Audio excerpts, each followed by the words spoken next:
சமூக மீடியா சொந்தங்களுக்கு வணக்கம். இன்றைய நாளிலும் மற்றொரு உலக செய்திகளின் ஒரே பார்வையோடு இணைந்திருக்கின்றோம். அந்த வகையிலே உலகம் ஒரு அபாயகரமான திருப்பு முனையில் நிற்கின்றது. ஈரானில் ஆயிரக்கணக்கான உயிர்களை விழுங்கிய போராட்டங்கள், உச்சத்தலைவர் கமேனியை குறிவைக்கும் அச்சுறுத்தல்கள், வசமாக சிக்கிய கமேனி அடுத்து என்ன செய்ய போகின்றார்? தாக்கினால் முழுமையாக போர் என ட்ரம்புக்கு ஈரானின் கடும் எச்சரிக்கை.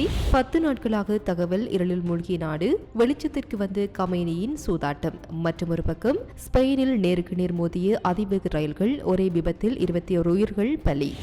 உலக அரசியலின் அடுத்த கட்ட நகர்வுக்கு வழிவகுக்கும் இந்த நெருக்கடிகளின் பின்னணி என்ன? அடுத்து என்ன நடக்கும்? உலகம் எதை நோக்கி செல்கிறது என விரிவாக பார்ப்போம்.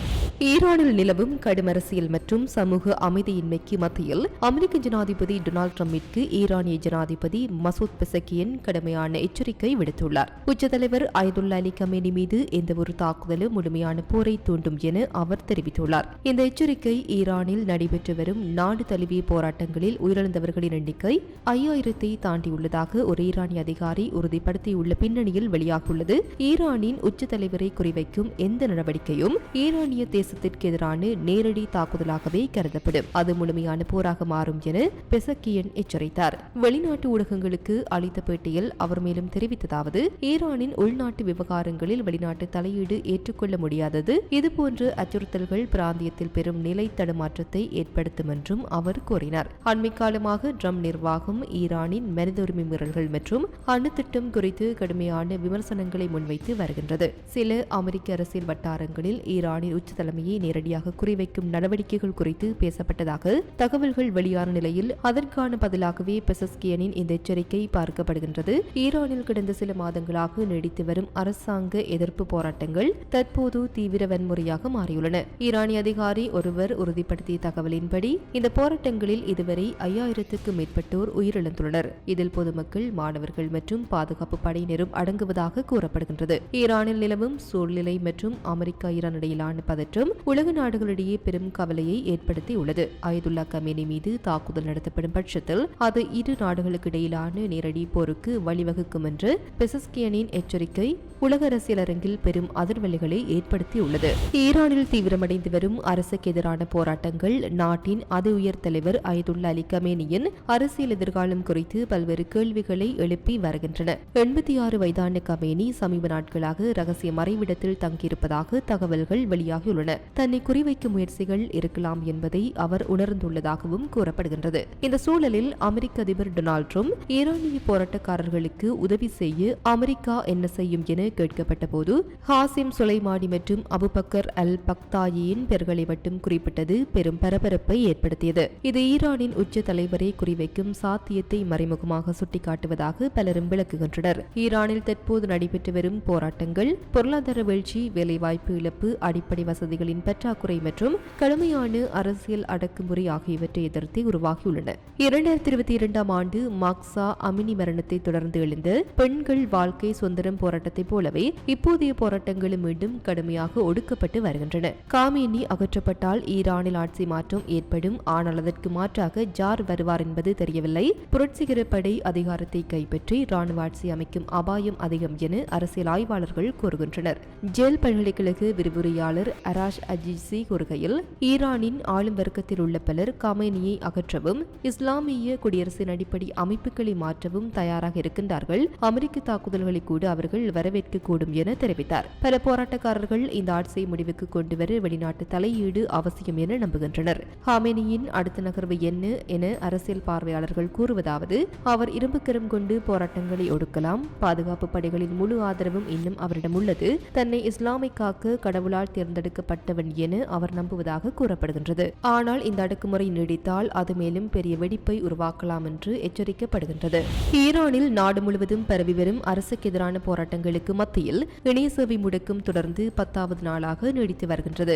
நேற்றைய தினம் குறுகிய நேரத்திற்கு மட்டுமே, அதுவும் கடுமையாக கட்டுப்படுத்தப்பட்ட முறையில் சில சேவைகள் மீண்டும் வழங்கப்பட்ட நிலையில் உடனடியாக அவையும் மீண்டும் துண்டிக்கப்பட்டதாக இணைய கண்காணிப்பு அமைப்புகள் தெரிவித்துள்ளன. இந்த தகவல் தொடர்பு முடக்கம் போராட்டங்களின் போது பாதுகாப்பு படைகள் மேற்கொள்ளும் வன்முறை ஒடுக்குமுறையை வெளி உலகத்திடமிருந்து மறைப்பதாகவே நடைமுறைப்படுத்தப்பட்டுள்ளதாக மனித உரிமை அமைப்புகள் குற்றம் சாட்டியுள்ளன. இணைய கண்காணிப்பு குழுவான நெட்பிளக்ஸ் வெளியிட்ட அறிக்கையில் ஈரானில் தேர்ந்தெடுக்கப்பட்ட கூகுள் மற்றும் செய்தி சேவைகள் சுருக்கமான மற்றும் கடுமையான வடிவமைக்கப்பட்ட மறுசீரமைப்புக்கு பிறகு மீண்டும் இணைய சேவை அளவிற்கு குறைந்துள்ளன என தெரிவித்துள்ளது. குறிப்பிட்ட கூகுள் சேவைகள் மற்றும் சில செய்தி இணையதளங்களுக்கு மட்டும் மிக வரையறுக்கப்பட்டு அணுகல் வழங்கப்பட்ட நிலையில் அது திடீரென மீண்டும் திரும்ப பெறப்பட்டதாகவும் நெட்பிளக்ஸ் கூறியுள்ளது. இதன் பின்னர் நாட்டிலிருந்து வெளியே செல்லும் இணைய சேவை அளவுகள் கடுமையாக சரிந்துள்ளன. இந்த முடக்கம் காரணமாக வெளிநாட்டு ஊடகங்களுடன் தொடர்பு கொள்ள முடியாத நிலை, சமூக ஊடகங்களில் தகவல் பகிர முடியாத சூழல், போராட்டங்களின் உண்மை நிலவரம் வெளியில் தெரியாத நிலை என ஈரான் முழுவதும் ஒரு தகவலிருள் நிலவி வருகின்றது.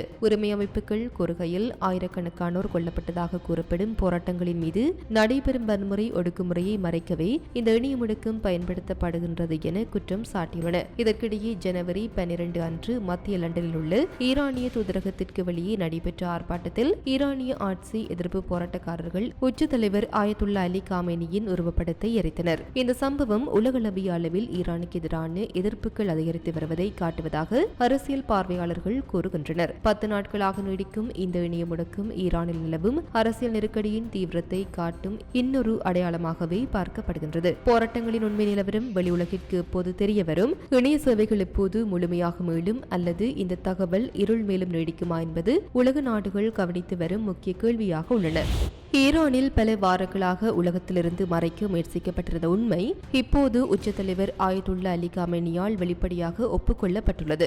சமீபத்திய நாடு தழுவிய போராட்டங்களின் போது பல ஆயிரம் இறப்புகள் ஏற்பட்டுள்ளதாக அவர் ஈரானிய அரசு ஊடகங்களிடம் தெரிவித்தார். அதே நேரத்தில் இந்த இரத்த கிளறிக்கு அமெரிக்கா மற்றும் இஸ்ரேலே காரணம் எனவும் குற்றம் சாட்டினார். போராட்டக்காரர்களை குற்றவாளிகள், கூலிப்படைகள் மற்றும் கடவுளின் எதிரிகள் என்று அழைத்த காமேனி ஈரானிய சட்டத்தின் கீழ் மரண தண்டனை விதிக்கப்படும் குற்றச்சாட்டுகளையும் முன்வைத்துள்ளார். 4 தசாப்தங்களுக்கு மேலாக இஸ்லாமிய குடியரசு ஒரு பழக்கமான அரசியல் சூத்திரத்தையே பின்பற்றி வருகின்றது. முதலில் உள்நாட்டில் கொடியடக்குமுறை, பின்னர் வெளிநாட்டு தலையீட்டை குறைகூறுதல், அதன் பிறகு உலகம் தயங்கி நடவடிக்கை எடுக்காமல் விலகி நிற்கும் வரை காத்திருத்தல், பணவீக்கம், ஊழல் மற்றும் பொருளாதார நெருக்கடிக்கு எதிராக ஈரானியர்கள் வீதிகளில் இறங்கிய போது ஆட்சியின் பதில் மீண்டும் ஒருமுறை கொடிய சக்தியாகவே இருந்தது. மனித உரிமை அமைப்புகள் 16,000க்கும் மேற்பட்டோர் கொல்லப்பட்டுள்ளதாகவும் பல்லாயிரக்கணக்கானோர் கைது செய்யப்பட்டதாகவும் மதிப்பிட்டுள்ளனர். 3.5 தசாப்தங்களாக ஆட்சியில் இருந்து காமேனிக்கு இந்த அரசியல் விளையாட்டை எப்படி விளையாடுவது என நன்றாக தெரியும். ஆனால் இந்த முறை விதிகள் மாற வேண்டும். ஸ்பெயினின் தெற்கு பகுதியில் உள்ள கொர்டோபா மாகாணத்தில் ஏற்பட்டு பயங்கர ரயில் விபத்தில் குறைந்தது 21 பேர் உயிரிழந்துள்ளனர். மேலும் 75 பேர் காயமடைந்து மருத்துவமனைகளில் அனுமதிக்கப்பட்டுள்ளதாக சர்வதேச ஊடகங்கள் தெரிவித்துள்ளது. மாட்ரிட்டிலிருந்து தெற்கே சுமார் 360 கிலோமீட்டர் தொலைவில் அமைந்துள்ள கொர்டோபா மாகாணத்தின் அடமுஸ் நகரம் அருகே இந்த விபத்து நிகழ்ந்துள்ளது. அதிவேக ரயில் ஒன்று தடம் புரண்டு எதிரே வந்து மற்றொரு ரயிலில் நேருக்கு நேர் மோதியதில் இந்த பேரழிவு ஏற்பட்டதாக அதிகாரிகள் தெரிவித்துள்ளனர். விபத்து நடந்த இடத்தில் மீட்புப் பணிகள் தொடர்ந்து நடைபெற்று வருவதால் உயிரிழந்தோர் எண்ணிக்கை மேலும் அதிகரிக்கக்கூடும் என்று அண்டலூசியா பிராந்திய அரசின் தலைவர் ஜூவன்மா மோரேனோ எச்சரித்துள்ளார். காயமடைந்தவர்களில் குறைந்தது 15 பேர் மிகவும் ஆபத்தான நிலையில் இருப்பதாக மருத்துவ வட்டாரங்கள் தெரிவித்துள்ளன. விபத்து நடந்ததும் அவசர சேவை படைகள், தீயணைப்புத் துறையினர் மற்றும் மருத்துவ குழுக்கள் உடனடியாக சம்பவ இடத்திற்கு விரைந்து சென்றுள்ளனர். ரயில் பெட்டிகளில் சிக்கியிருந்த பயணிகளை வெளியேற்ற கடுமையான முயற்சிகள் மேற்கொள்ளப்பட்டன. இந்த விபத்துக்கான காரணம் குறித்து இன்னும் தெளிவான தகவல் இல்லை என ஸ்பெயின் போக்குவரத்து அமைச்சர் தெரிவித்துள்ளார்.